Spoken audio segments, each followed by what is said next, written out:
Selamat pagi anak-anak ibu. Hari ini kita akan memulai aktivitas kita, tapi sebelumnya kita akan mendengarkan firman Tuhan, merenungkannya, juga nanti kita akan melakukannya di dalam kehidupan kita hari lepas hari.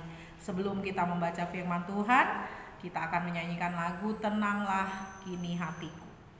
Tenanglah kini hatiku, Tuhan memimpin langkahku di tiap saat dan kerja, tetap ku rasa tangannya. Tuhanlah yang membimbingku, tanganku dipegang teguh, hatiku berserah penuh, tanganku dipegang teguh. Kita berdoa anak-anak.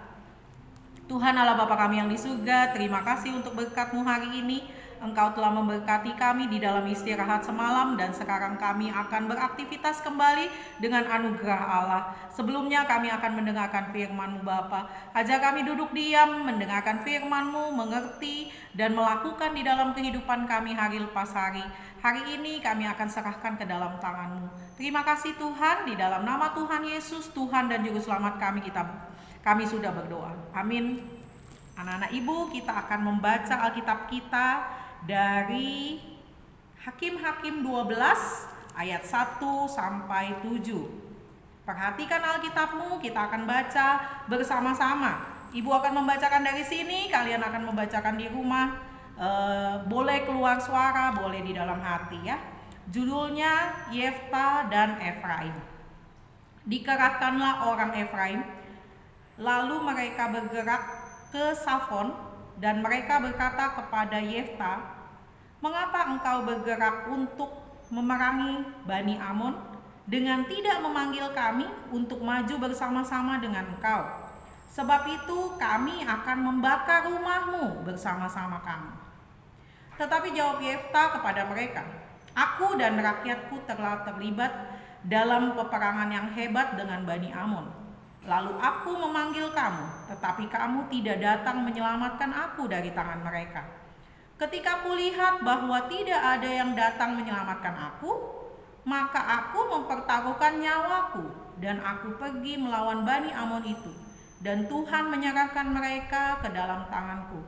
Mengapa pada hari ini kamu mendatangi aku untuk berperang melawan aku?" Kemudian Yefta mengumpulkan semua orang Gilead, lalu mereka berperang melawan suku Efraim, dan orang-orang Gilead mengalahkan suku Efraim itu.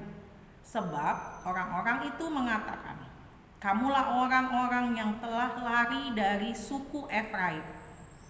Kaum Gilead itu ada di tengah-tengah suku Efraim dan suku Manasye. Untuk menghadapi suku Efraim itu, maka orang Gilead menduduki tempat-tempat penyeberangan sungai Yordan. Apabila dari suku Efraim ada yang lari dan berkata, "Biarkanlah aku menyeberang," maka orang Gilead berkata kepadanya, "Orang Efraimkah engkau?" Dan jika ia menjawab bukan, maka mereka berkata kepadanya, coba katakan dulu, Sibolet. Jika ia berkata Sibolet, jadi tidak dapat mengucapkannya dengan tepat, maka mereka menangkap dia dan menyembelihnya dekat tempat-tempat penyeberangan sungai Yordan itu.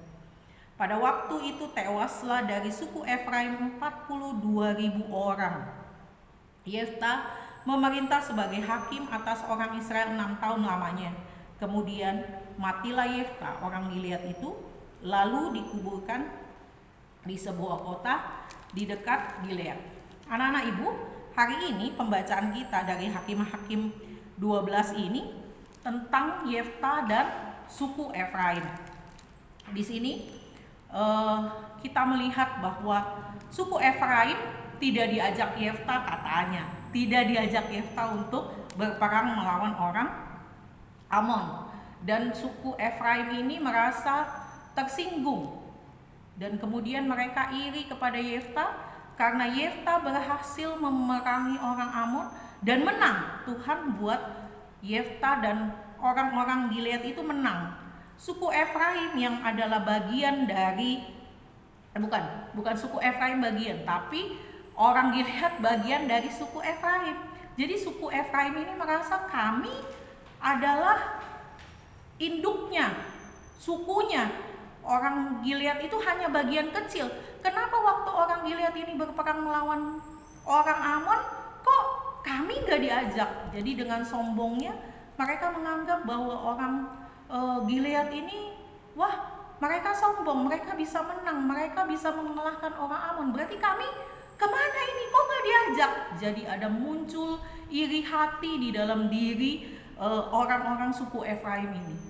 Dan iri hati itu menyebabkan mereka menyerang dari saudaranya sendiri. Ya, orang Gilead kan bagian dari suku Efraim. Yefta bagian dari suku Efraim.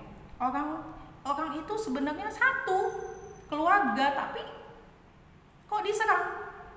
Yang satu iri, yang satu tidak mau kalah. Di dalam kehidupan kita, anak ibu, seringkali di dalam hati kita ada iri, ada rasa sombong. Kita melihat kawan kita berhasil, atau di dalam keluarga kita melihat kok abangku bisa juara satu, aku kok enggak. Bukannya kita berusaha seperti abang kita jadi teladan, malah kita ngiri sama abang dan kemudian kita menjelek-jelekan dia. Itu seringkali terjadi. Tapi hari ini Tuhan memperingatkan kita melalui firman-Nya supaya itu jangan terjadi. Kenapa? Karena kehidupan kita semua sudah diatur oleh Tuhan. Kalau kita iri kepada saudara kita iri kepada kawan kita iri kepada lingkungan kita, hal itu tidak membawa berkat buat kita. Lihatlah ya, waktu Yefta, orang-orang Efraim dan Yefta ini saling iri dan merasa diri yang paling benar, akhirnya 42.000 orang mati sia-sia. Mau nyeberang sungai Yordan mati karena dia orang Efraim. Orang Gilead marah, saling membunuh. Dari iri muncul saling membunuh. Kita ini lihat dari sini ya. Kita balik lagi misalnya ke kejadian, kitab Kejadian itu Kain iri sama Habel. Akhirnya Kain membunuh Habel. Jadi rasa iri itu memang sudah ada di dalam diri kita. Tetapi kalau kita berjalan bersama Tuhan dan rasa iri itu kita tutup dengan kebaikan, tutup dengan hal-hal yang baik, maka tidak ada itu. Tetapi kalau rasa iri itu muncul dan kita biarkan, maka yang ada adalah kesia-siaan, saling membunuh, saling tidak mempedulikan, tidak ada lagi kasih di dalam kehidupan kita. Hari ini anak-anak ibu kita belajar tentang di kehidupan kita dengan siapapun tidak boleh ada rasa iri. Ya, kita mau bersihkan hati kita dari rasa iri. Keberhasilan kawan, keberhasilan saudara, keberhasilan orang-orang di sekitar kita adalah keberhasilan dari Tuhan yang juga harus kita syukuri. Amin. Kita berdoa. Tuhan Allah Bapa kami yang di surga, terima kasih untuk berkat-Mu. Terima kasih untuk pengajaran-Mu hari ini. Ajari kami supaya menghilangkan iri hati dari dalam diri kami. Ajari kami menumbuhkan kasih yang dari Allah, sehingga kami dapat menerima keberhasilan orang lain. Kami bisa menerima keberhasilan saudara-saudara kami. Tidak ada rasa iri di dalam hati kami. Kami mau bersyukur selalu dengan apa yang Tuhan berikan kepada kami. Bersyukur selalu dengan apa yang sudah Tuhan berikan kepada saudara-saudara kami. Sehingga persaudaraan kami, kehidupan kami menjadi menyenangkan hati-Mu. Terima kasih Tuhan Yesus, pagi ini kami serahkan ke dalam tangan-Mu. Hari ini Engkau yang menuntun langkah kaki kami menapaki hari-hari ke depan, menjelang janji-Mu, hari depan yang penuh harapan. Terima kasih Tuhan Yesus, di dalam nama Tuhan Yesus kami sudah berdoa. Amin. Nah, selamat pagi anak-anak ibu, selamat beraktivitas untuk hari ini.